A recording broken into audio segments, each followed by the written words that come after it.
हम्म।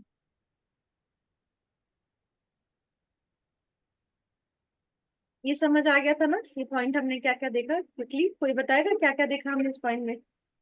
इसी बहाने रिवीजन हो जाएगा आपको ये बात। बताओ, एक एक पॉइंट बताओ, क्या क्या देखा हमने अभी तक? टीचिंग क्या क्या है?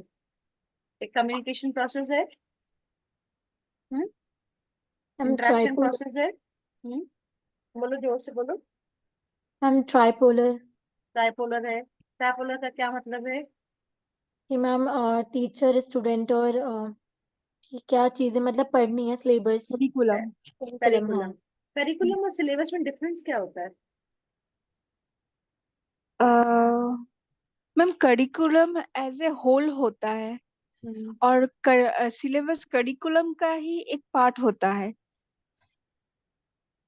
सही बोल रही है निवेदिता? कौन बताएगा? नमन बताएगा? Yes ma'am, as a whole देखा जाता है मैम करिकुलम को, और सिलेबस को एक उसका पार्ट ही है, जिसने सही बोला मैम। सही बोला है। तो आप जो यस मैम, एनटीए का जो पढ़ रहे हो वो क्या पढ़ रहे हो? करिकुलम पढ़ रहे हो, सिलेबस पढ़ रहे हो? हम सिलेबस पढ़ रहे हैं मैम उसका। हाँ। तो सिलेबस सिलेबस आप कह रहे हो करिकुलम के अंदर सिलेबस होता है, ये कह रहे हो ना आप लोग? Yes ma'am. है ना? तो करिकुलम क्या होगा फिर? करिकुलम कौन डिसाइड करता है? मैम करिकुलम जैसे कि एनटीए आपने बोला, तो हाँ। एनटीए एक is a whole, is a curriculum. Organization. हाँ, नहीं। ऑर्गेनाइजेशन। अच्छा। निवेदिता सही कह रही है, कौन बताएगा? शिवानी? यस मैम, सही है। She is right. Yes ma'am. सब सबके मार्क्स कट जाएंगे निवेदिता के नक्शे कदम पे चलोगे तो। नहीं नहीं मैम, ठीक है। है। नहीं मैम। देखो, जो सिलेबस जो होता है ना, वो आपका एक बोर्ड डिसाइड करता है। आपका जो सिलेबस पढ़ रहे हो, एनटीए का पढ़ रहे हो, या फिर आपने जो भी ग्रेजुएशन में पढ़ा है, आपने मास्टर्स में पढ़ा है, स्कूल टाइम में पढ़ा है, उसको किसने डिसाइड किया? एक ऑर्गेनाइजेशन ने डिसाइड किया। हाँ। और करिकुलम क्या होता है? उस सिलेबस को कंप्लीट करने के लिए जो भी एक्टिविटी, जो भी पैटर्न फॉलो किया जाता है, दैट इज योर करिकुलम। तो एक बहुत बड़ा मेजर डिफरेंस ये होता है कि सिलेबस जो होता है वो डिजाइन किया जाता है एक बोर्ड के थ्रू, और करिकुलम जो होता है वो पर्सनल अथॉरिटी, जहाँ पे आप वो सिलेबस कंप्लीट करने जा रहे हो, वो डिसाइड करती है। जैसे एक छोटा सा एग्जांपल मैं आपको बताऊं। आपका एनटी का सिलेबस है पेपर 1 पेपर 2 का। That syllabus is designed by the UGC NET, and UGC NET is itself is a very big organization. But उस सिलेबस को कंप्लीट करने के लिए आपने क्या क्या किया? आपने ईवीएस एकेडमी ज्वाइन किया, उसकी रिकॉर्डिंग्स देखते हो, उसके स्टडी मटेरियल देखते हो। ईवीएस एकेडमी उस सिलेबस को कंप्लीट कराने के लिए क्या कर रही है? आपकी क्लासेस करा रही है। पहले पहले से पेपर 1 नहीं चला है, तो क्या हुआ कि हम उसी सिलेबस को कंप्लीट करने के लिए जो भी करिकुलम बनाया, जो भी प्लान डिसाइड किया, दैट इज योर करिकुलम। और जो करिकुलम होता है वो आपका स्कूल और कॉलेजेस लेवल पे होता है। आपका एक प्रॉपर सीबीएसई ने, एक बोर्ड बोर्ड ने आपको सिलेबस डिसाइड किया। अब स्कूल की जिम्मेदारी है कि उस सिलेबस को कंप्लीट करने के लिए वो क्या क्या करेगी, कितना टेस्ट देगी, कितना कैसे करेगी, क्या क्या एक्स्ट्रा करिकुलर एक्टिविटीज रखेगी। ठीक है, तो ये मेजर डिफरेंस है इसमें, कि एक जो सिलेबस है वो बड़ी ऑर्गेनाइजेशन बनाती है, और करिकुलम उस सिलेबस को कंप्लीट करने के लिए आप उसको किस तरीके से काम करते हो, वो आपका करिकुलम होता है। ठीक है, समझ आया डिफरेंस? Yes ma'am. और क्या क्या पॉइंट हमने पढ़ा अभी? ट्राइपोलर तो हो गया, बाइपोलर हो गया, और क्या पढ़ा? बाइपोलर। टीचिंग से क्या होता है? ये पढ़ा कि जो टीचिंग होती है टीचिंग वो इज ए कॉम। कम्युनिकेशन। हाँ हाँ। बोलो, एक एक बोलो। नमन बोलो, नमन बोलो। बोलो, निवेदिता ने बोल दिया, रमन बोलो अब। टीचिंग होती है ma'am communication between two people, ये हम्म। होती है एक टीचिंग। और उसके बाद जो टीचिंग होती है वो पहले बताया गया था बाइपोलर होती है, वो आई थिंक जॉन ने बताया था। हाँ, जॉन एडम ने बोला था, हाँ। हाँ, कि वो बाइपोलर होती है, इसमें टीचर स्टूडेंट का रिलेशन होता है। लेकिन उसके बाद ट्राइपोलर हुई, जिसके बीच में टीचर स्टूडेंट और करिकुलम का भी एक रोल आ गया। हम्म, उसके ठीक है। बाद एक उसने मॉरिसन ने बोला था कि जो टीचिंग होती है वो मेच्योर और लेस मेच्योर पर्सन के बीच में होती है। हम्म, उसके बाद जैक्सन ने ये चीज बोली कि मतलब दो या दो से ज्यादा पर्सन के बीच में भी हो सकती है हम्म। टीचिंग। उसके बाद गेज ने बोला कि जो टीचिंग है उसमें इतना पोटेंशियल होता है कि हम चीजों को चेंज कर सकते हैं, किसी का बिहेवियर चेंज कर सकते हैं। हाँ, पोटेंशियल चेंज आ जाता है एक स्टूडेंट के बिहेवियर में। और मेन एम क्या होता है हमारा? मेन ऑब्जेक्टिव, मेन एम क्या है? एक तो हमारे को बिहेवियर। मेन ऑब्जेक्टिव हमारा क्या है टीचिंग का, कि हमें हमारे प्री डिटरमाइंड गोल को फुलफिल करना है। ठीक है। और एम और ऑब्जेक्टिव में अंतर क्या है? Objective of teaching is objective of teaching is objective क्या बताया था मैंने टीचिंग का आपको? ऑब्जेक्टिव क्या बताया था टीचिंग का? To fulfil the predetermined goal. Yes ma'am. और उस ऑब्जेक्टिव को फुलफिल करने के लिए हमारा एम क्या होगा? To bring the permanent change in the behaviour of a student. ठीक है, क्योंकि जब तक आप उसके बिहेवियर में चेंज नहीं लाओगे, उसके पढ़ने की पद्धति को चेंज नहीं कराओगे, उसके समझने की पद्धति को चेंज नहीं कराओगे, तो आपका जो मेन ऑब्जेक्टिव है अपने प्री डिटरमाइंड गोल को फुलफिल करने के लिए वो कैसे करोगे? ठीक है, तो these are the two different thing कि एम और ऑब्जेक्टिव क्या अलग अलग चीज होती है। ठीक है, यहाँ तक तो आपका क्लियर हो गया। मैं यहीं से रिकॉर्डिंग डालूंगी। अब हमने क्या करना है, ये करना, कैरेक्टरिस्टिक्स करने। कैरेक्टरिस्टिक्स का क्या मतलब होता है? कैरेक्टरिस्टिक्स का क्या मतलब होगा कि किसी भी चीज की कि किसी भी चीज की विशेषताएं क्या है। ठीक है, तो इसमें क्या कहा है कि it has a different level. जैसे कि मैं आपको पहले ही बता रही थी कि टीचिंग को पढ़ा मतलब एक टीचर को टीचिंग करने के लिए उसके टीचर के स्टूडेंट के लेवल को देखना पड़ता है। जो लेवल हम नर्सरी के बच्चों के लिए फॉलो करते हैं वो हम 10th 12th के बच्चों के लिए नहीं कर सकते हैं, और जो 10th 12th के बच्चों के लिए फॉलो करते हैं वो हम मास्टर्स लेवल के बच्चों के लिए फॉलो नहीं कर सकते हैं। ठीक है, तो हर एक लेवल पे टीचिंग का पैटर्न जो होता है वो चेंज होता जाता है। इसी में हम अभी आगे आ जाकर के एमएलटी पढ़ेंगे, मेमोरी लेवल, अंडरस्टैंडिंग लेवल और रिफ्लेक्टिव लेवल। फिर क्या क्या है, teaching is closely related to the education, learning, instruction and training. Teaching किससे रिलेटेड है? अगर आप एजुकेटेड हो तो अगर मैं अम्ब्रेला के रूप में देखूं तो जो मेन हब है वो आपका एजुकेशन है। एजुकेशन से ही आपकी टीचिंग, लर्निंग, इंस्ट्रक्शन और ट्रेनिंग की ब्रांचेस निकली है। तो एजुकेशन का मतलब क्या हुआ कि आप एक पर्टिकुलर चीज के लिए एजुकेट हो चुके हैं। ठीक है, अब एजुकेशन है आपके पास तभी तो आप टीचिंग कर पाओगे, तभी आप लर्निंग कर पाओगे, और तभी आप इंस्ट्रक्शन दे पाओगे, और तभी ट्रेनिंग कर पाओगे। तो एक टीचिंग का मतलब तो आपको समझ में आ गया कि हमारा मेन है इंस्ट्रक्शन देना। लर्निंग का क्या मीनिंग होता है, इंस्ट्रक्शन का क्या होता है, ट्रेनिंग का क्या होगा, क्या डिफरेंस है इनमें?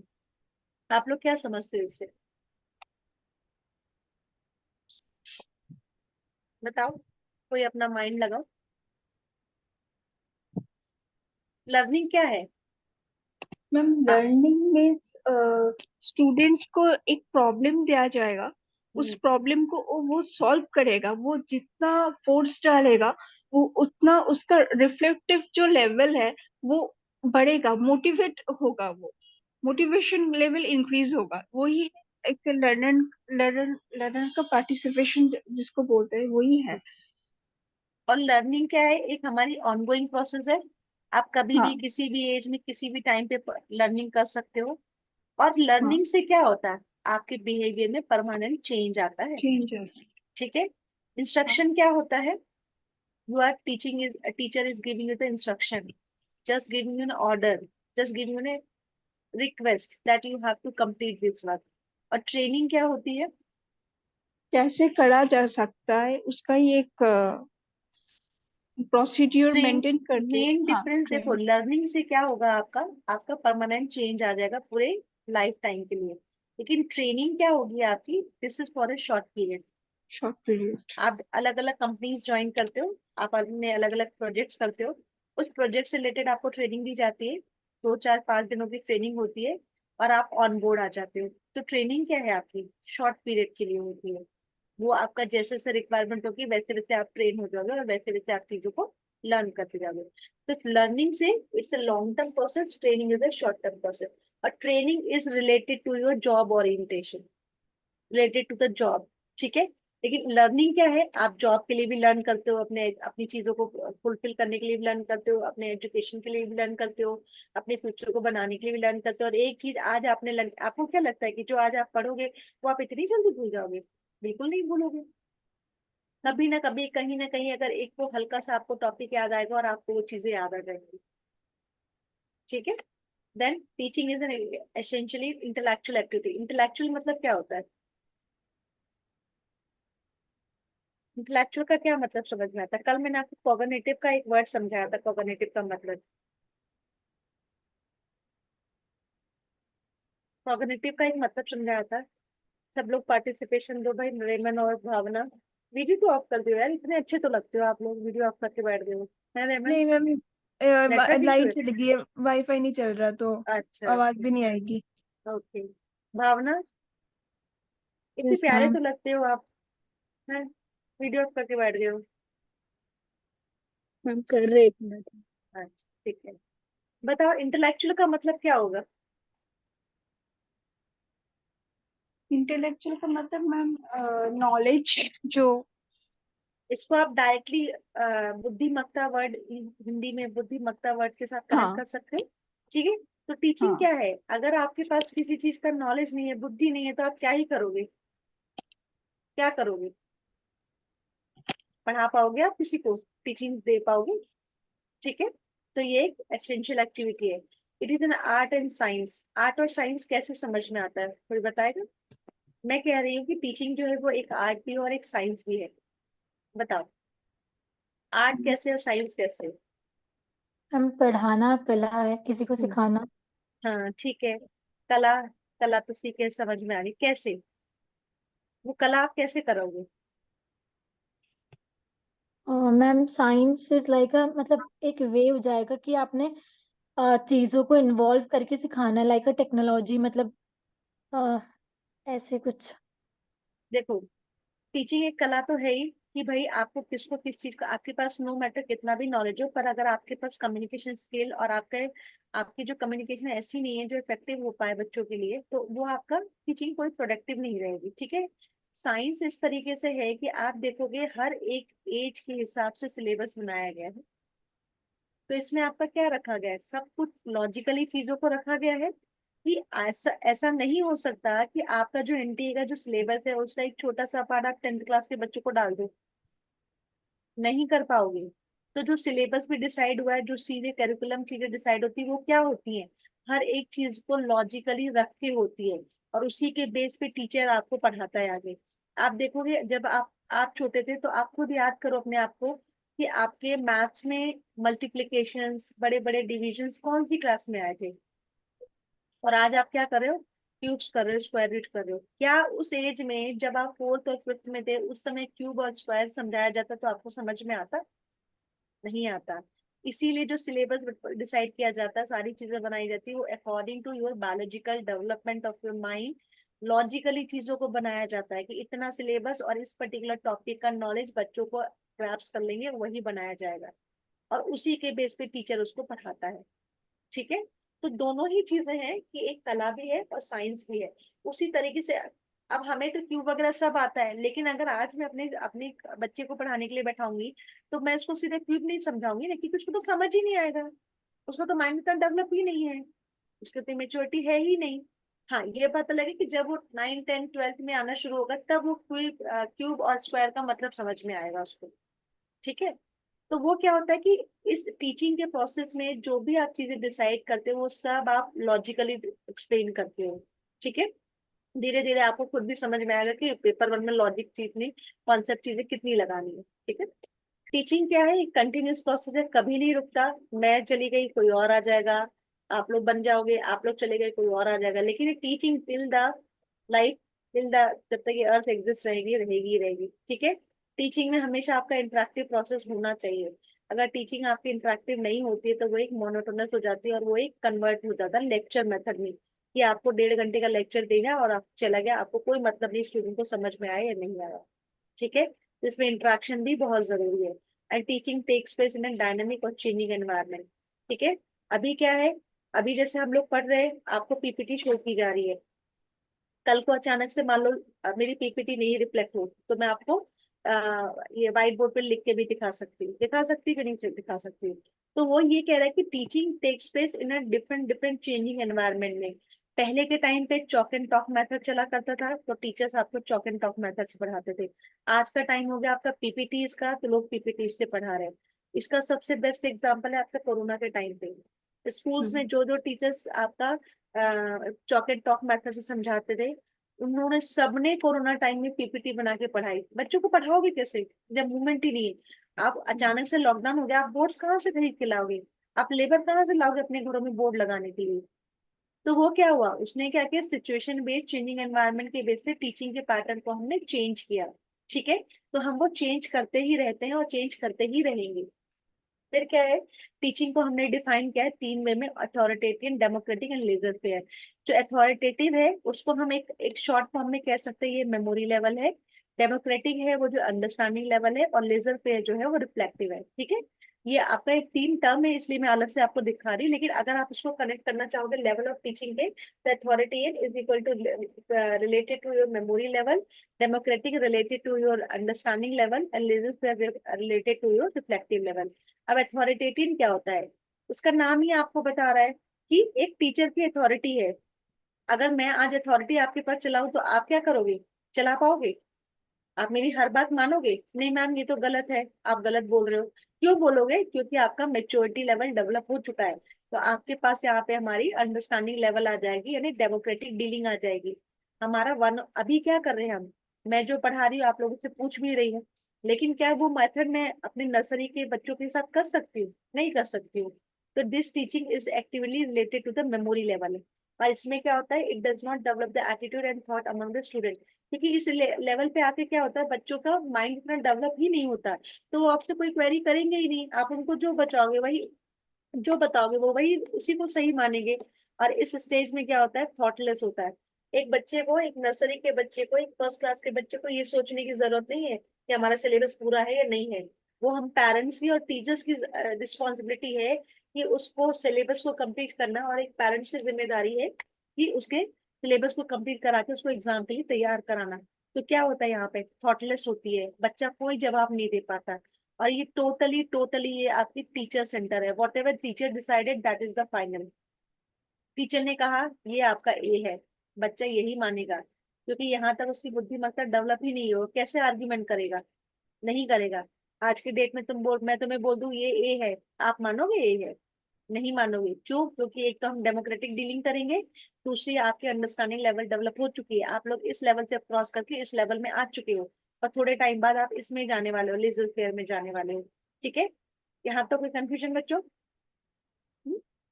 फिर हमारी डेमोक्रेटिक डीलिंग आती है। यहाँ पे क्या होता है, teaching happen at understanding level. अब थोड़ा थोड़ा यहाँ पे बच्चों की इस लेवल से आप आ गए, अ न क ख ख ग 1 2 3 ये सब आपने सीख लिया। यहाँ पे आपने बड़े बड़े सेंटेंस बनाए, बड़ी बड़ी चीजें करी। अगर गलती से इस लेवल पे मैं कोई क्वेश्चन को गलत कर दूं, आप उसमें आर्ग्यूमेंट आ जाओ मैम, इसका मतलब तो ये भी तो होता है। क्यों? क्योंकि यहाँ पे आपकी अंडरस्टैंडिंग डेवलप हो चुकी है, और इस लेवल पे आने के लिए आपको ये लेवल क्रॉस करना जरूरी है। जब तक आप अ अनार का ABCD 1 2 3 नहीं पढ़ोगे, तब तक आप अंडरस्टैंडिंग लेवल तक तो पहुंच ही नहीं पाओगे, क्योंकि आपने अपने स्कूल टाइम में, प्राइमरी टाइम में सब कुछ पढ़ा है। 2 वर्ड्स को बढ़ा के मिला के पढ़ा है, 4 सेंटेंस पढ़े हैं, नाउन्स पढ़े, प्रोनाउन पढ़े, तब जाके आज आप अपने अपनी लैंग्वेजेस में चीजों को लिख पाते हो। तो this is the pre requisite stage democratic के लिए, आपकी authoritative stage is the pre requisite stage. ठीक है, यहाँ पे अब आप सोचना शुरू कर देते हो। ठीक है, क्योंकि यहाँ पे तो बिल्कुल थॉटलेस टीचिंग होती है, टीचर ने जो पढ़ाया बच्चे को कोई मतलब ही नहीं है। यहाँ पे अब आप सोचना शुरू कर दोगे। एंड ये इंटरेक्टिव प्रोसेस होता है क्योंकि डेमोक्रेटिक डीलिंग हो गई, involving class talks which takes place between the students and the teacher. In this student can ask and criticise the teacher. Criticise का मतलब ये नहीं कि मैम आप आज अच्छे नहीं लग रहे हो। क्रिटिसाइज का मतलब होता है कि मैम ये जो आपने पहले तो हमें बताया था कि ये होता है, पर हमने तो बुक में ये पढ़ा। ठीक है, क्यों? क्योंकि आपका अंडरस्टैंडिंग लेवल डेवलप हो चुका है। And in this student can ask the question and self discipline in insistent. इस स्टेज में क्या है, अथॉरिटेटिव स्टेज में, चाहे वो टीचर का रोल हो चाहे वो पेरेंट्स का रोल हो, उनकी जिम्मेदारी बनती है बच्चे को पढ़ाना। ठीक है, अपनी चीजों को कंप्लीट करना। लेकिन अंडरस्टैंडिंग लेवल पे क्या होता है कि बच्चा खुद भी जिम्मेदार है। आज हम आपको पढ़ा देते हैं, ठीक है, लेकिन आपकी भी बराबर की रिस्पॉन्सिबिलिटी है कि नोट्स बनाना, उसको मगिंग करना, उसको प्रॉपर असाइन करना, चीजों को रिवाइज करना, टेस्ट देना। हम तो आपको टेस्ट की डेट दे देते हैं, आपको बैठा के उस टाइम पे याद थोड़ी कराते हैं, वो तो आपकी जिम्मेदारी है ना। इस स्टेज में आप सेल्फ डिसिप्लिन हो जाते हो। ठीक है, अब धीरे धीरे आप इस वाले स्टेज में आने वाले हो, जब PhD वाला लेवल आ जाएगा ना, वैसे तो अब आने ही वाले हो ऑलमोस्ट। ठीक है, तो ये हमारा आता है लेजर स्पेयर। इसको हम कहते हैं रिफ्लेक्टिव लेवल ऑफ टीचिंग का मतलब क्या होगा कि जो भी आपने अथॉरिटेटिव यानी मेमोरी लेवल और जो भी आपने डेमोक्रेटिक यानी अंडरस्टैंडिंग लेवल पे पढ़ा, अब आप उसको रिफ्लेक्शन लाओगे। अगर एक देखो कितना डिफरेंस होता है, एक एक बच्चा छोटी सी जगह का पढ़ा हुआ है और एक बच्चा मेट्रो सिटीज के दिल्ली के स्कूल्स के पढ़ा हुआ है, उन दोनों के रिफ्लेक्शन में कितना डिफरेंस है। कभी इस चीज को महसूस किया आप लोगों ने? इवन यहाँ तक कि जैसे अगर आप कोई यूपी के बोर्ड है और जैसे उत्तराखंड का बोर्ड है, आप उस वहां से पढ़े हुए हो और दिल्ली के बच्चों में डिफरेंस देखा? जब मैं अपनी यूपीएससी की तैयारी करने के लिए आई थी, एंड दैट टाइम मेरा ग्रेजुएशन हुआ था बीकॉम, और मेरा ग्रेजुएशन जो है वो इंदौर से हुआ था, ठीक है, देवी अहिल्या यूनिवर्सिटी से। तो मैंने देखा था जब मैं यूपीएससी की तैयारी करी थी, तो जब मेरा कॉमर्स सब्जेक्ट था ना उसमें, तो जो उसका जो सिलेबस था, that syllabus is equal to the syllabus of BCom of Delhi university के कॉलेजेस का। तो मेरे साथ उस समय एक स्टूडेंट था जिसने बीकॉम किया था दिल्ली के कॉलेजेस से, तो उसको चीजें बड़ी जल्दी समझ में आती थी।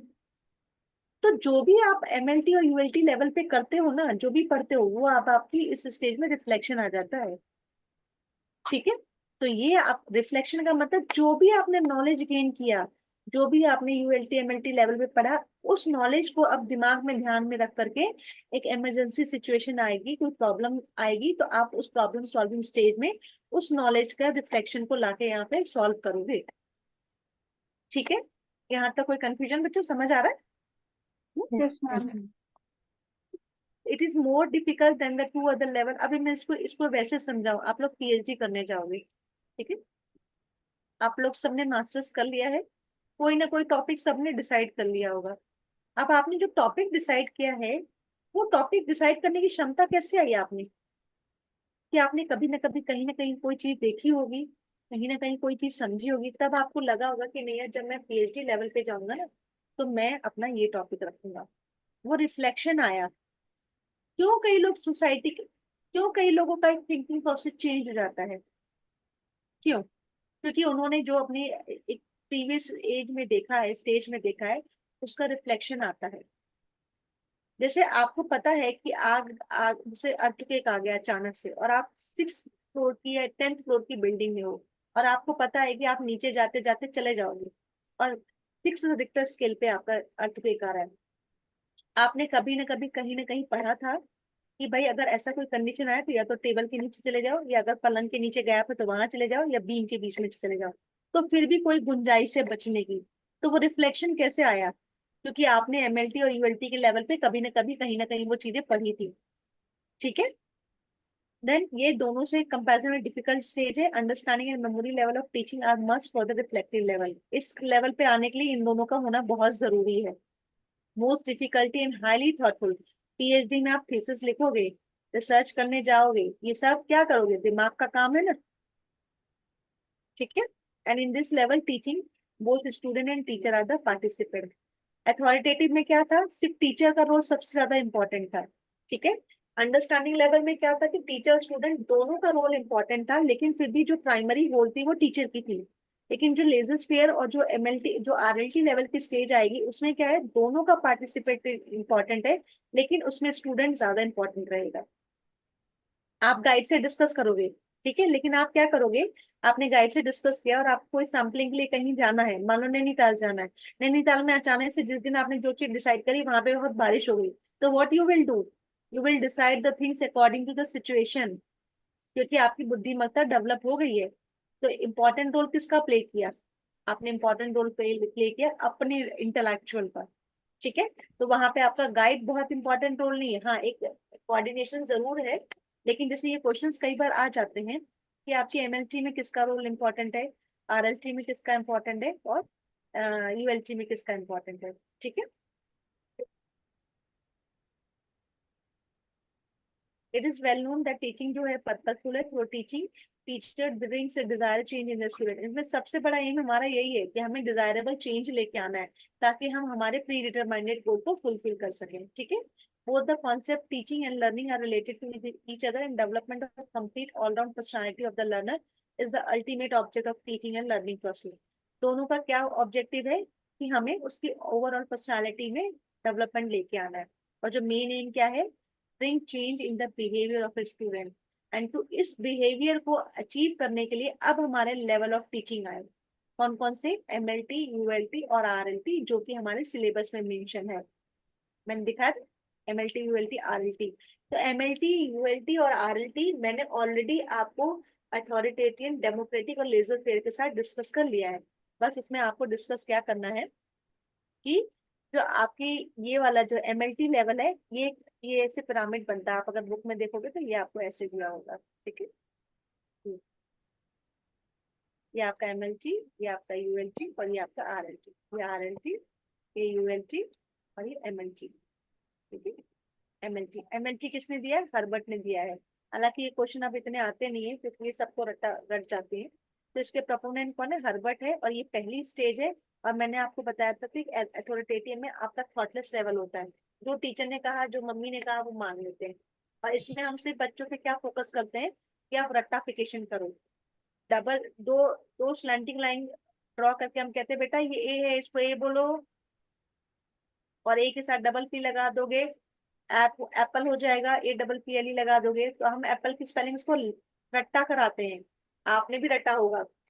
तब जाके आज आज उस रटने के बेस पे हम एक प्रोनाउंसिएशन और माउथ ओपन के हिसाब से, जैसे आपका माउथ ओपन होता है, प्रोनाउंसिएशन होता है, उसके बेस पे आप अपनी स्पेलिंग्स को खुद जनरेट कर लेते हो, ठीक है। तो इस लेवल पे सबसे ज्यादा क्या होता है, बुद्धिमत्ता ज्यादा डेवलप नहीं होती, और सबसे ज्यादा क्या होता है, आपका रट्टाफिकेशन पे ज्यादा फोकस होता है, ठीक है। Mental ability and memory that exist in all living being. और यहाँ पे क्या होता है, लोएस्ट लेवल है ये सबसे ज्यादा। और इस लेवल पे सबसे ज्यादा क्या है, एट दिस लेवल जो थिंकिंग एबिलिटी है स्टूडेंट की वो बिल्कुल नील होती है, कोई इंपॉर्टेंट रोल प्ले नहीं होता है स्टूडेंट पे। यहाँ पे फोकस किया जाता है कि उसके रट्टाफिकेशन करे, फॉर्मूलाज करे, इंफॉर्मेशन जो भी चीजें रट ले, क्योंकि ये जो चीजें रटी हुई है ना, अ से अनार, आ से आम, वो आज तक आपको काम आ रहा है, ठीक है। ई फॉर एलिफेंट आज तक काम आ रहा है। फिर इसमें क्या है, टीचर का रोल क्या है, प्राइमरी है, स्टूडेंट का रोल क्या है, सेकेंडरी है। मोस्ट इंपॉर्टेंट थिंग, इसमें जो भी स्टडी मटेरियल होता है, जो भी प्लानिंग होती है, वो आपका प्री प्लान और ऑर्गेनाइज्ड होता है। और ये कौन करता है, टीचर करता है, क्योंकि स्टूडेंट में उतनी क्षमता ही नहीं होती है। और हर एक चीज सीक्वेंशियल होती है। आप लोगों में से कभी कोई प्ले स्कूल में या नर्सरी के स्कूल्स में गए ना, कभी देखा है, कोई रिलेशन में हो, कोई फैमिली में कोई छोटा बच्चा है, गए हो, आप देखोगे वहां पे फ्लैश कार्ड्स लगे रहते हैं, बैनर्स बने रहते हैं छोटे छोटे।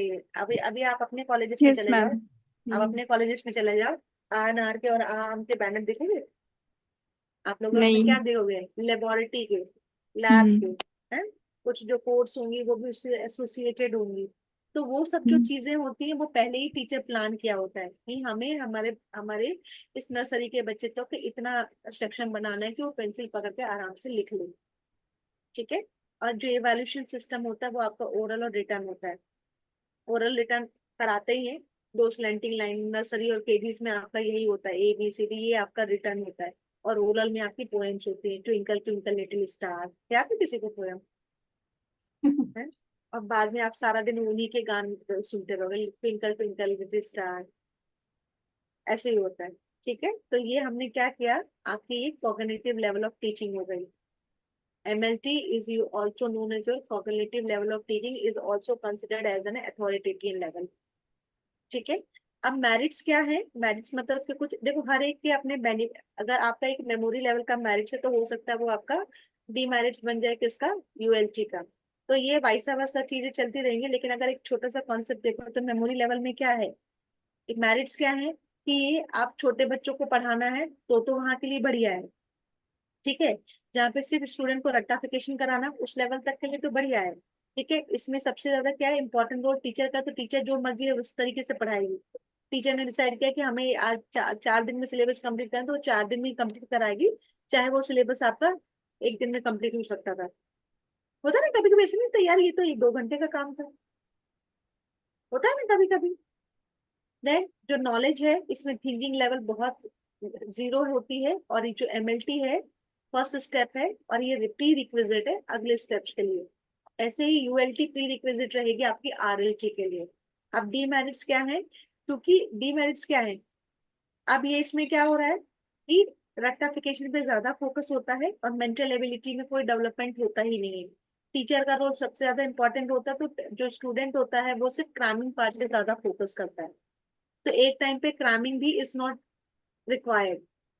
ठीक है, तो मैंने वही कहा कि अगर किसी एक चीज के मेरिट्स है तो डीमेरिट्स है, और ये वाइस वर्सा चलता ही रहेगा। तो इसको क्विकली पढ़ते हैं। It does not help in the development of the learner's ability, क्योंकि इसमें बुद्धिमत्ता डेवलप नहीं है, थॉटलेस प्रोसेस है। As a student at this level learn by rote and the knowledge gained does not prove beneficial in real life situation। ये अभी नहीं है, लेकिन जब हम आगे जा करके यूएलटी एमएल ये यूएलटी में इसी के डीमेरिट्स वो बच जाएंगे मेरिट्स। क्यों? क्योंकि आपने कभी कोई चीज रेक्टिफिकेशन करी थी, वही तो उसी का तो कॉन्सेप्ट लगा करके आप यूएलटी में जवाब दे रहे हो। ठीक है, तो ये क्या है इस स्टेज में, लेकिन उसका आपका थिंकिंग एबिलिटी डेवलप नहीं होती है। Learner are kept in strict discipline and cramming होती है इसमें। Intelligence does not have any importance in this type of teaching and it's lack of motivation. ठीक है, फिर सेकंड हमारा आता है यूएलटी लेवल। यूएलटी किसने दिया था? मेन मॉरिसन ने दिया था। इसमें क्या है, अब थोड़ी थोड़ी बुद्धिमत्ता डेवलप होना शुरू हो गई है, और जो उसने यूएलटी लेवल पे एमएलटी लेवल पे पढ़ा था उसके बेस पे अब वो चीजों को सोचना शुरू कर रहा है। तो it is also known as insight plus memory. ठीक है, जो फैक्ट उसने लर्न किए थे उस फैक्ट्स के बेसिस पे अब वो चीजों को आगे पढ़ना शुरू कर रहा है, और अब इस पे वो मास्टरी लेके आना शुरू करेगा धीरे धीरे। और ये प्री रिक्विजिट थी। इसमें क्या है, अंडरस्टैंडिंग हायर क्वालिटी की होती है than the memory level. Mental ability develop हो रही है। At this level teacher explain करता है स्टूडेंट को about the relationship between the facts and the principle. वहां पे क्या था, हम फैक्ट्स को और फॉर्मूलाज को रटवा रहे थे। इसमें लेकिन क्या है कि उसका लॉजिक बताएंगे कि ये क्यों आया, ये किस तरीके से आया। क्यों बताएंगे? क्योंकि इस लेवल तक आते आते बच्चे का थिंकिंग लेवल डेवलप हो चुका है, तो उसको हम जो भी पढ़ाएंगे वो उसको समझ में आ जाएगा। ठीक है, then it provides the opportunity to the student to develop the intellectual behavior. The teacher and the student both have active role, but इसमें more important role फिर भी टीचर का हो जाएगा। और एमएलटी में क्या था, सिर्फ एक्टिव रोल किसका था आपके, किसका था? टीचर का। शिवानी को नींद आ रही है शिवानी? नहीं मैम। बोर हो रहा है लेक्चर? नहीं नहीं मैम, वो कुछ नहीं, अगर आप लोग कहोगे तो मैं इसे बेसिक आपको कॉन्सेप्ट समझा के आप रीडिंग खुद भी कर सकते हो। मैं फिर एक एक नहीं लाइन नहीं मैम, वो करूँ। अचानक से हो गया। हाँ, कोई बात नहीं। जब लेक्चर बोर होने लगता है ना तब नींद आ जाती है। नहीं नहीं। देखो, ये जो चीजें ना आपको समझ में सब आएंगी, लेकिन जब क्वेश्चन करोगे ना तो कंफ्यूजन यही क्रिएट करेंगी। बड़ा इजी है, एमएलटी है, अरे ये तो बड़ा इजी है, यूएलटी है तो बड़ा इजी है। जब क्वेश्चन आते हैं ना तो दिमाग अच्छे से घूमता है इसमें। ठीक है, हाँ मैम, क्वेश्चंस थोड़े घुमा के दिए हैं। क्या बोल रहे हो? मैम थोड़ा मतलब क्वेश्चंस ऐसे दिए हैं कि थोड़ा मतलब सोचने वाले। हाँ, तो वो बेसिक्स अगर आपकी चीजें क्लियर होंगी तो आप उसको सोच के समझ के कर सकते हो। ठीक है, एट दिस लेवल। अब इसके मेरिट्स क्या क्या होंगे? अच्छा, आप लोग ही बता दो इसके मेरिट्स क्या हो जाएंगे। चलो आप लोगों से पूछती हूँ, बताओ मेरिट्स क्या होंगे यूएलटी के। मैंने आपको डेमोक्रेटिक और वो सारा पूरा क्लियर किया था, तो बताओ क्या होंगे, बताओ। मैम तो तो आप जो चीजें समझेंगे तो आप कॉन्सेप्ट याद रखेंगे तो आगे आप चीजें लिंक कर सकते हैं। ठीक है, लाइक थॉटफुल लर्निंग होगी, थॉटफुल लर्निंग होगी। ठीक है, और? थिंकिंग कैपेबिलिटी को इंक्रीज कर सकता है। ठीक है, और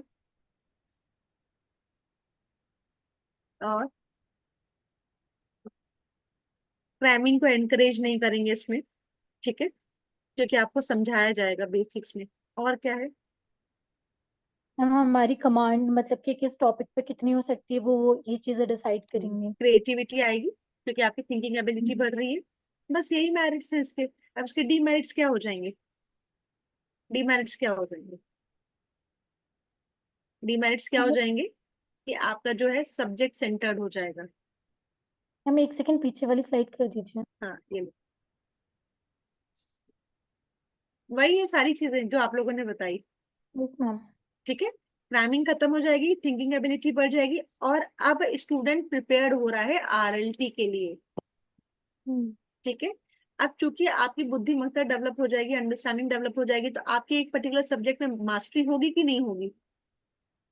एक सब्जेक्ट में मास्टरी हो जाएगी, ठीक है। वही इसका ये डीमेरिट बन जाता है कि इसमें फोकस सिर्फ एक सब्जेक्ट सेंटर्ड हो जाता है, ठीक है। और दिस टाइप ऑफ टीचिंग में मास्टरी एम्फोसिस हो जाती है। अब ऐसा तो हो नहीं सकता ना कि आप हर लेवल को बिल्कुल आप ऐसा नहीं। अब आपने एनवायरमेंटल साइंस एक ही सब्जेक्ट तो चूज किया है ना, कितने सब्जेक्ट थे? सब्जेक्ट तो बहुत थे, इंग्लिश, हिंदी, मैथ, साइंस सब थे। सब तो नहीं चूज किया ना, एक सब्जेक्ट में मास्टरी लाए ना। और वो एक ही में हो सकती है, सब में तो आप नहीं सब में तो नहीं जा सकते। तो इसका ये एज अ डीमेरिट्स ले लिया गया कि इसमें जो फोकस होता है वो आपका मास्टरी लेवल पे चला गया। अब आरएलटी क्या होगा? आरएलटी किसने दिया है? हॉन्ट ने दिया है, ठीक है। और इसको हम कहते हैं introspective level of teaching. Introspective का मतलब क्या होता है? इंट्रोस्पेक्टिव का क्या मतलब होता है? खुद से सोचना मैम, अपने हाँ, अंतःकरण में सोचना मैम। क्या बोल रहे हो नमन? खुद से सोचना मैम। हाँ, खुश। इंट्रोस्पेक्शन होते है कि अपने बारे में खुद से सोचना, हाँ, अपने ठीक से है। बातें करना मैम। अब आप इस लेवल पे हो गए हो कि नहीं हो गए हो? अब आप लोग थोड़ा थोड़ा हो गए हो? वैसे तो हो ही गए हो गए हो कि नहीं हो गए हो? और ये किसकी वजह से हुआ? आपका एमएलटी और यूएलटी की वजह से हुआ। इसमें कोई क्रैमिंग नहीं है। अब आप क्या करोगे? रट्टाफिकेशन की जगह पे आप चीजों को समझ रहे हो और उसके बेसिस पे आप आगे की चीजों को यूज कर रहे हो। और इस लेवल पे क्या होता है, आपकी प्रॉब्लम सॉल्विंग एबिलिटी बढ़ जाती है, चाहे वो रियल लाइफ हो, चाहे कोई भी प्रॉब्लम्स आई है, या किसी फ्रेंड की प्रॉब्लम हो, या आपकी प्रॉब्लम हो, या कोई भी कंसर्न हो, ठीक है। इसमें क्लासरूम क्या होता है? Open and independent. Open and independent का मतलब होता है कि अब आप इस स्टेज में देखो, आप लोग अपनी मर्जी से कहीं भी क्लासेस ज्वाइन कर सकते हो, ठीक है। कर सकते हो कि नहीं कर सकते हो? ऐसा कोई बाउंडेशन तो नहीं है ना कि आपकी अगर स्कूल कॉलेज में है तो इसी क्लास में बैठना है, नहीं बैठना ना। आप घर के किसी भी कोने से बैठ कर क्लास ले सकते हो, किसी भी एनवायरमेंट में पढ़ सकते हो। अगर घर में बहुत बड़े बगीचा है तो आप वहां पे भी बैठ के पढ़ सकते हो, ठीक है। और इस स्टेज में आ करके आप अपने आप फ्री होते हो कि आपको अपनी लाइफ में कौन सा सब्जेक्ट चूज करना है आगे। जब आपका जेआरएफ हो जाएगा तो आप लोग जो टॉपिक चूज करोगे वो क्या है? वो ओपन एंड इंडिपेंडेंट एनवायरनमेंट रहेगा या नहीं रहेगा? रहेगा। आप रहेगा ना। आप यस उसकी मैम। रिसर्च करने के लिए आप आगे जाओगे, उन टॉपिक्स को पढ़ोगे, और उसमें जो भी आप इनपुट डालोगे वो क्या है? वो आपका यूएलटी और एमएलटी का रिफ्लेक्शन होगा, ठीक है।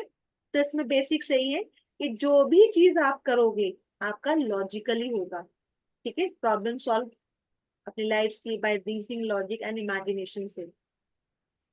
इसमें स्टूडेंट की जो है प्राइमरी स्पेस हो जाएगी and teacher assume the secondary. MLT में क्या था? टीचर का रोल इंपॉर्टेंट था, स्टूडेंट तो कहीं इंपॉर्टेंट था ही नहीं। यूएलटी में क्या था? दोनों की डेमोक्रेटिक डीलिंग थी, but still teacher presume their important role. और आरएलटी में क्या है? दोनों का एक डेमोक्रेटिक डीलिंग है, बट स्टिल जो स्टूडेंट है उसका प्राइमरी रोल हो जाएगा और टीचर का क्या है? सेकेंडरी रोल हो जाएगा। इसमें इवैल्यूएशन कैसे होगा?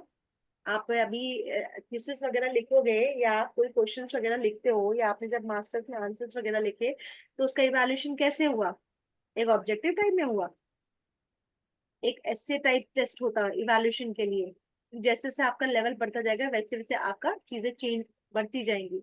और रिफ्लेक्टिव लेवल में सिर्फ आपका रिटर्न और ओरल इंपॉर्टेंट नहीं है, आपका एटीट्यूड, आपका बिहेवियर, आपका involvement towards the particular topic is very important for the evaluation. होता है कि नहीं होता है? आप देखोगे बहुत सारे, अभी तो देखो अभी तो यूजीसी नेट वालों ने इंटरव्यू प्रोसेस नहीं रखा है। जिस दिन इंटरव्यू प्रोसेस रखेंगे ना, आधी चटनी वैसे ही हो जाएगी। सिलेक्शन के बाद अगर वो इंटरव्यू के लिए बुलाने लगे ना सब बच्चों को, आधी चटनी वही होने वाली है। ये रियलिटी है, ये लिख के दे सकती हूँ मैं आप लोगों को। क्यों? क्योंकि आपका क्या होता है, आपका किसी चीज को देखने का परसेप्शन, पर्सपेक्टिव, आपकी पर्सनालिटी, ये सब आपका एक बार इंटरव्यू में चले जाओ वो सारी स्कैनिंग कर लेगा जो वहां पे बैठता है, ठीक है। तो इवैल्यूएशन में हमारी सारी चीजें होती है। अब देखो, आपका नेट क्वालिफाई होता है, जेआरएफ होता है, आप बहुत सारे इंस्टीट्यूट्स में और कॉलेज यूनिवर्सिटीज में अप्लाई करते हो, लेकिन कुछ का होता है, कुछ का नहीं होता। क्यों? कुछ तो कोई चीज होगी जो उस वहां के गाइड को और चीजों को पसंद आई होगी, कुछ तो होगी जो नहीं पसंद आया होगा। तो वहां दैट पर मीन्स हमारी चटनी हो जाती है। चटनी हो जाती है। आप देखो सब जेआरएफ हो जाओगे, ठीक है, और सब अगर एक ही इंस्टीट्यूट में जाओगे तो क्या सबका जेआरएफ सबको सिलेक्शन करेगा? नहीं करेगा। तो इसमें रिफ्लेक्टिव लेवल पे आपका सिर्फ रिटर्न और वो मेमोरी वाला काम नहीं होता, मतलब आपका मगिंग वाला और वो रिटर्न वर्क से इवैल्यूएशन नहीं होता। आपके एटीट्यूड, बिहेवियर और इन्वॉल्वमेंट से भी आपका रिफ्लेक्शन देखता है। ठीक है। मेरिट्स क्या हो जाएंगे इसमें, इसके बेनिफिट्स क्या हो जाएंगे कि टीचर सेंटर ना होकर के ये स्टूडेंट सेंटर हो जाएगा। इसमें इंटरेक्शन होगा टीचर्स और लर्नर के बीच में, और लर्नर सेंटर है। अगर हम देखेंगे तो जो हमारा एमएलटी है वो आपका टीचर सेंटर हो जाएगा, और जो आरएलटी है वो आपका लर्नर सेंटर हो जाएगी। लर्नर सेंटर का मतलब ये आपने लर्नर को बीच में रख करके कोई भी चीज आगे करी है। ठीक है। स्टूडेंट और टीचर सेंटर का मतलब कि teacher is the whole authority to decide the things. Then ये टीचिंग आपकी सुटेबल होगी सिर्फ हायर क्लास के लिए, और टीचिंग इसमें हाई थॉटफुल और यूजफुल होगी। ठीक है। डीमेरिट्स क्या होंगे? ये छोटे बच्चों के लिए यूजफुल नहीं है, और ये किसके लिए यूजफुल है? जिनका मेंटल बहुत मेच्योर है। और इस लेवल में पढ़ाने के लिए या पढ़ने के लिए कोई भी प्लान करने की जरूरत नहीं है। आप अगर एक पर्टिकुलर किसी, मान लो अभी हमने प्लान करके आए और आपको कोई टॉपिक नहीं समझ है, उस पर डिस्कशन चलने लग जाएगा। जैसे कि उस दिन आप लोगों का डिस्कशन चल ही रहा था, पता नहीं किस पॉलिटिकल पार्टी को आप लोग ने डाल दिया था, जो मैम ने कहा कि रिकॉर्डिंग नहीं डालनी है। ठीक है। पता नहीं क्या था जिस पर डिस्कशन कर रहे थे आप लोग। तो दैट इज व्हाट अनप्लान्ड। थी या नहीं थी? सब लोग थे उस दिन क्लास में? नहीं थे? नहीं याद है नमन को? नमन नहीं था क्या? मैं होता तो हर क्लास में मैम, पर कौन सी डिस्कशन मेरे को ये याद नहीं है। भावना को याद आ गई है ना? नहीं, मुझे नहीं है, मुझे याद ही नहीं है ऐसा कुछ हुआ भी है। एक कोई क्या था जो आप किसी के बारे में डिस्कशन कर रहे थे, तो फिर आपने, किसी ने बोला था कि मैम कोई सुनेगा रिकॉर्डिंग, तो फिर अपना अपना, पता नहीं है, मुझे भी याद नहीं पूरा। अच्छा, याद आ समय गया? हाँ, बस आ अब गया। मत बोलना क्योंकि रिकॉर्डिंग अपलोड होनी है। ठीक है। वो क्या था? That is unplanned. डिस्कशन चलता गया, कहाँ से बात कहाँ आई, ये किस पे होगा? आपके आरएलटी में ही होगा। ठीक है। तो चीजें यहाँ तक क्लियर है? हम्म। क्या हो गया भावना? बड़ी अच्छी तो मुस्कुरा रही हो। बता मेरे दो को हमें, याद नहीं हमें आया बता दो। इसलिए। क्या बोल रहे हो? मुझे अब भी याद नहीं आया इसलिए। अभी नहीं, अभी रिकॉर्डिंग बंद करूंगी तब नमन याद दिलाएगा। ठीक है। Okay ma'am. ये थी नमन, ये थी भावना, थी उस दिन क्लास में? कौन कौन था? सब थे? मैम मुझे अभी याद नहीं है मैम। इस टाइम में मुझे अपना नहीं याद आ रहा है मैम। ये अभी तो नींद में है बिल्कुल, मुझे लगता है ब्रश करके बच्चे यहाँ पे बैठ गए क्लास लेने, है ना? ब्रश भी नहीं किया मैम अभी, हाय भाई सिर्फ पानी साहब। पिया आ गया हूँ मैम। हाय हाय। अब उठना शुरू कर दो 11 बजे तो। मैम कर दिया मैम स्टार्ट मैम। हाँ, कर दिया मैम स्टार्ट। स्टार्ट कर दिया है। चलो, और पढ़ाऊं कि आज के लिए काफी है? जैसा काफी। ठीक लगे मैम आपको, मैम पढ़ा दो मैम। पढ़ा दो मैम, हम तो वैसे ही नहीं पढ़ेंगे मैम, पढ़ा दो आप हैं। अभी तो हम बिल्कुल भी नहीं पढ़ेंगे, बाद में पढ़ेंगे। नहीं हम पढ़ेंगे, आपकी जैसी इच्छा करें मैम, ऐसा पढ़ा दो मैम। ये वाला प्रिंसिपल्स हम, मैं एक बार एक्सप्लेन कर देती हूँ। ठीक है। ये बुक में भी बहुत अच्छे से डिटेल में दिया हुआ है। प्रिंसिपल ऑफ टीचिंग क्या होता है? प्रिंसिपल का क्या मतलब होता है? क्या सिद्धांत है टीचिंग के? सिद्धांत होता है। तो अब टीचिंग करने के लिए कुछ सिद्धांत बनाए गए हैं। ठीक है। कि एक टीचर को एक साथ क्या क्या चीजें होनी चाहिए, क्या क्या क्वालिटी होनी चाहिए, किन किन सिद्धांतों को फॉलो करे, ताकि एक कॉर्डियल रिलेशन बना रहे टीचर स्टूडेंट के बीच में, और जो उनका प्री डिटरमाइंडेड गोल है और जो हमारा उनके बिहेवियर में चेंज लाना है, वो फुलफिल हो सके। तो पहला क्या है? Principle of motivation. Principle of motivation से क्या मतलब समझते हो? ये तो आप लोग ही मुझे बता दोगे। Principle of motivation mean what? कि एक टीचर को क्या हमको करना चाहिए? बच्चों को मोटिवेट आत्मविश्वास करना करना चाहिए। चाहिए मैम। मोटिवेट करना चाहिए। हम्म। कि अब नमन देखो 11 बजे उठेगा तब हम मोटिवेट करेंगे, नमन 10 बजे एटलीस्ट उठ जाओ, 10 नहीं तो 10:30 उठ जाओ, 10:30 नहीं तो एटलीस्ट 11:45 तो उठ जाओ। कम से कम हाँ ब्रश और बिल्कुल। चाय, ब्रश करके चाय लेके बैठो तो नींद नींद नहीं आएगी। Yes ma'am. हाँ। अभी तो उसका सर चकरा रहा है। नहीं नहीं नहीं, मैं ठीक नहीं, हूँ मैम। ठीक है। ठीक ठीक। ठीक है, तो प्रिंसिपल ऑफ मोटिवेशन का मतलब क्या होगी, कभी भी आप कहीं पे भी कोई डिमोटिवेट हो रहे हैं, कुछ समझ नहीं आ रहा, तो उसको आपके लेवल से चीजें समझा के आपको मोटिवेट करना। Then hmm principle of activity learning by doing का मतलब कुछ लर्निंग। करके सीखना। हाँ, अभी हम लोग आपके लिए क्या करेंगे, टेलीग्राम पे डीआई भेजेंगे। हाँ जब आप डीआई सॉल्व करोगे तो आपकी कमांड होगी उस पे कि नहीं होगी, that we are following the principle of activity that is learning by doing. आपके टेस्ट ले रहे हैं वो क्या है, it's part of principle of this, activity. it's a part of this, because whatever you have learned, what we are doing, we are giving you the test, so that when you opt for the test, you came to know about the questions, about चीजों को, और तब आपके पढ़ाने का तरीका, अपने पढ़ने का तरीका ठीक होगा। ठीक है, देन प्रिंसिपल ऑफ इंटरेस्ट का मतलब प्रिंसिपल ऑफ लर्निंग, एक स्टूडेंट का कितना इंटरेस्ट है उस कि मतलब सब्जेक्ट के। सब्जेक्ट पे मैम कितना चीजों इंटरेस्ट को है, प्लस दूसरे हाँ तरीके से कि आपको चीजें इस तरीके से प्रेजेंट करनी कि वो इंटरेस्टिंग बने। हाँ जैसे ही हाँ आपको लगे कि क्लास में अब बोरियत होना शुरू हो गई, शिवानी वो तो सोने लग गई थी, तो मैं कहा नहीं अब उसको उठाना पड़ेगा। ठीक नहीं है, नहीं मैम, वो थोड़ा वैसे कोई हो बात गया। नहीं शिवानी, इट्स ओके, मुझे भी आ जाती है लेक्चर सुनते सुनते, it's absolutely okay, no problem. नहीं मैं तो, मैम वो मुझे तो पूरा दिन नींद नहीं आएगी, लेकिन जैसे ही मैं कोई चीज सुनूंगी ना ईयरफोन लगा के, कुछ भी, मेरे को नींद आ जाती है। ये पता नहीं बीमारी है मेरे साथ। तो मैंने जैसे ही लीड लगाई अपने फोन पे, कभी भी कुछ सुनने के लिए कोई भी चीजें, क्योंकि मैं अपार्ट फ्रॉम दिस बहुत चीजें सुनती रहती हूँ ऐसे ही, बिकॉज मेरा थोड़ा सा ऑकल्ट में ज्यादा इंटरेस्ट होता है, तो मैं वो चीजें सुनती करती रहती हूँ।